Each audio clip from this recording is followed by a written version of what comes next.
Jiu-Jitsu, for people who don't know, it's so fucking technical. There's so many techniques. I mean, it's truly amazing when you stop and consider the positions, the amount of different possibilities each position holds, and then different ways to submit people and how they all flow together.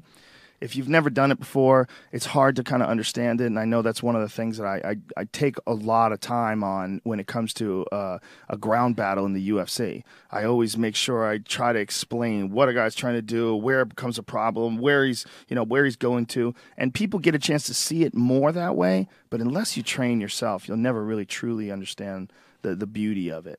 If you train yourself, you'll get a sense of what it's like to struggle to actually catch a guy in a position. Then you'll understand how amazing it is when you see like really, really high-level stuff. When you see a mad scramble like Kron Gracie and Gary Tonin and Gary taking Kron's back in that wild scramble. Yeah. You know, they kept rolling, then bam, locks up the body triangle. Like, fuck. Yeah, yeah.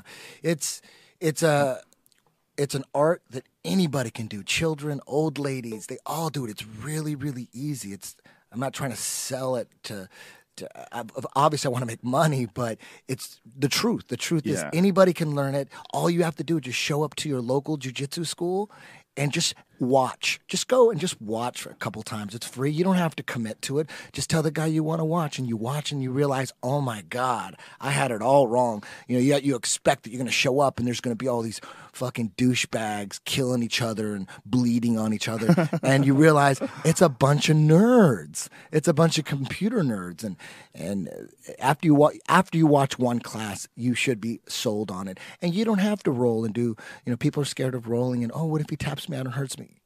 It's so rare that anybody gets hurt, really. It's so rare. You usually get hurt more from positions than you do from submissions. Yeah. You get hurt more when your leg gets tripped onto you. But, as you get better at it, that becomes less and less. And if you're in a good school like 10th Planet or like, there's so many good schools in L.A. and we get spoiled. But most places have to be good in order to stay open in this day and age because there's so much competition. There's amazing amounts of competition. Yeah. From jiu-jitsu. Our beginning classes we kind of changed them up a little. Over the years, I realized that most people are a lot more scared of going to a jiu-jitsu class and checking it out and taking one class than I thought.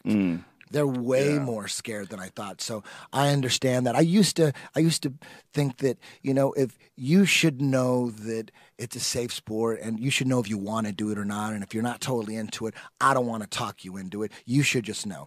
And then that leaves me with a small percentage of the population, which I consider, you're my family. But in reality, if I change my beginner classes and make them cater more to the guys that want to do it, but they're just scared to death. They're scared to death of signing a contract. They're scared to death of getting hurt. They're coming into jiu-jitsu scared. So you got to really think about just walking them through it nice and slowly, showing them that there's nothing to be scared of. This is a beautiful thing that everyone can learn. You can learn to get really good at putting people to sleep in 6 months. Another thing is don't be afraid to tap. That's another thing that I make sure I really tell people. It's nothing wrong with tapping. It's not that bad. Just go in there and tap.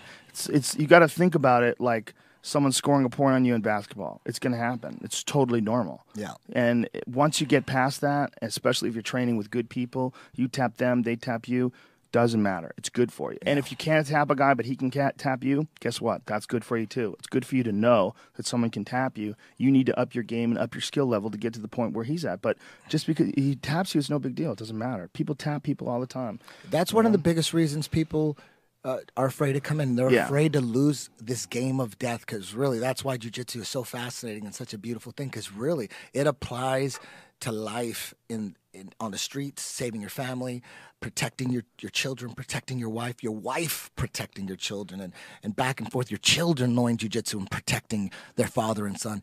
A whole family where everyone does jiu-jitsu, that increases your chances of survival in like some apocalyptic era or whatever. Well, either way, it's a great way to exercise. It's a great discipline. Yeah.